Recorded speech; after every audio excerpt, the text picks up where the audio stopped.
তো তখন আমাদের বিবেচনা ছিল যে আমরা কয়জনকে এই রেস্কিউ মিশনে আমরা জড়িত করব। নেপালের পরিস্থিতি কি ছিল, নেপালের আইন শৃঙ্খলা পরিস্থিতি কি ছিল আমরা জানতাম না, বাট অনেক ভাঙচুরের এবং রাইটিংয়ের ছবি ও চিত্র আমরা দেখেছিলাম। আমরা শুনেছিলাম যে হোটেলের পাশে 2টা প্লট পরে একটা বিল্ডিংয়ে আগুন লাগাই দেওয়া হয়েছিল। তো আমাদের প্রথম জায়গাটা ছিল যে আমরা অল্টারনেট সেফটি লোকেশনকে নিয়োগ করা। তো ইতিমধ্যে আমরা কিন্তু মানে 2টো অল্টারনেট লোকেশন রেডি করে ফেলেছিলাম। ইন কেস যদি আমাদের টিমকে ইভ্যাকুয়েট করতে হয়, আমাদের সেকেন্ড এবং থার্ড অপশনসও রেডি ছিল।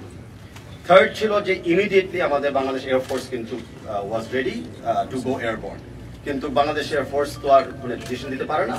আমাদের ডিপ্লোম্যাটিক চ্যানেলে যখন আমাদের এয়ার স্পেসগুলো খুলে দিয়েছে, নেপালে যখন সিভিল অথরিটি নেপাল যখন এয়ারপোর্টটাকে সেফ ল্যান্ডিংয়ের জন্য ঠিক করতে পেরেছে, এবং ওয়েদার পারমিটিং, যেটা আমাদের সবারই হাতের বাইরে, এই 3টা কোঅর্ডিনেশন করার পরে আমাদের বাংলাদেশ এয়ারফোর্স কিন্তু এয়ারবোর্ন হয়েছিল।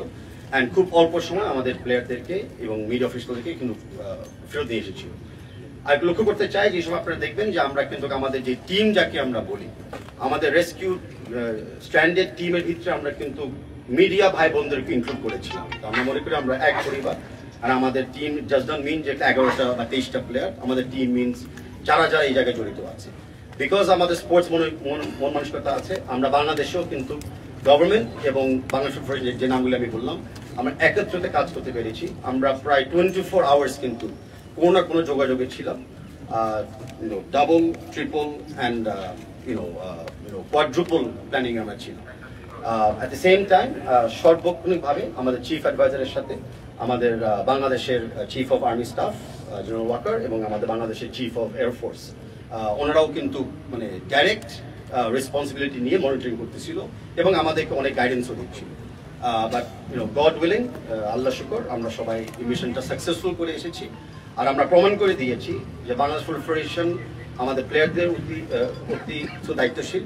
আর আমি মনে করি আমাদের বাংলাদেশ এয়ারফোর্স বা বাংলাদেশ মিলিটারি আর্মি প্রমাণ করে দিয়েছে যে যে কোনো জায়গায় যে কোনো সময় কোনো বাংলাদেশি যদি স্ট্যান্ডার্ড অবস্থায় থাকে, ওয়েদার ইট বি কোনো একটা পলিটিক্যাল কারণে হোক, ন্যাচারাল ডিজাস্টার কারণে হোক বা কোনো কারণে হোক, ওনারা ইমিডিয়েট প্রস্তুত আছে যে কোনো মুহূর্ত মোকাবেলা করার জন্য। এটাই আমি বলে আমাকে প্রসেস করতেছি।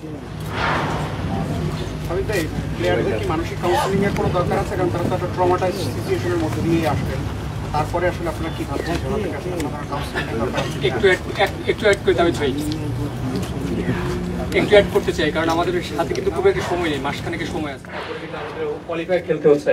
সেক্ষেত্রে ভাই যেটা বললেন যে প্লেয়ারদেরকে এই ট্রমার সিচুয়েশন থেকে বের করে আনার জন্য কোনো কাউন্সেলিং এর ব্যবস্থা করবেন অথবা কোনো প্ল্যান আছে কিনা আপনাদের? Thank you. ডেফিনেটলি আমাদের স্ট্যান্ডার্ড মেডিকেল প্রসিডিউরস বলে যে এরকম একটা সিচুয়েশনের পরে আমরা সকল প্লেয়ারদেরকে মেন্টাল কোচিং অথবা সাইকোলজিক্যাল সাপোর্ট দিব। যাদের যাদের লাগে তারা অবশ্যই পাবে, আর যাদের লাগে না তাদেরকে আমরা অ্যাসেসমেন্ট তাও করবো ফর দেয়ার সাইকোলজিক্যাল ওয়েলবিং। তার সাথে এরকম একটা ট্রমার সময় অনেক ফিজিক্যাল ইনজুরিও হয়, যেটা অনেক সময় বোঝা যায় না বিকজ অফ দ্য ইনিশিয়াল শক। তো আমরা ওই ফিজিক্যাল ইনজুরির জন্য আমরা কিন্তু প্রস্তুতি নিয়েছি। ইন দ্য মেইন টাইম যেটা আবারও বলেছি, বাংলাদেশ আর্মড ফোর্সেস কিন্তু ওনাদের সকল মেডিকেল অ্যাসিস্ট্যান্সও প্রস্তুত রেখেছিল, কারণ আমাদেরকে সহযোগিতার জন্য বলেছিল যে যখন যেখানে লাগে ওনারা প্রস্তুত আছে। এই টাইমে আমি বলি যে আমাদের আপনারা জানেন যে আমাদের ওয়েবসাইটের মাধ্যমে আমরা নিয়মিত বাংলা সিটিজেনকে ইনফরমেশন দিয়েছিল আমরা কি করছি না করতেছি। তার পিছনে একটা বড় অবদান ছিল আইএসপিআর। তারা এগেন আমি বললাম যে আসল তথ্যটাকে খুঁজে এবং প্রস্তুতি তথ্যটাকে সবসময় আমাদেরকে ইনফর্ম করেছিল এবং মিডিয়ার মাধ্যমে সবাইকে ইনফর্ম করেছিল।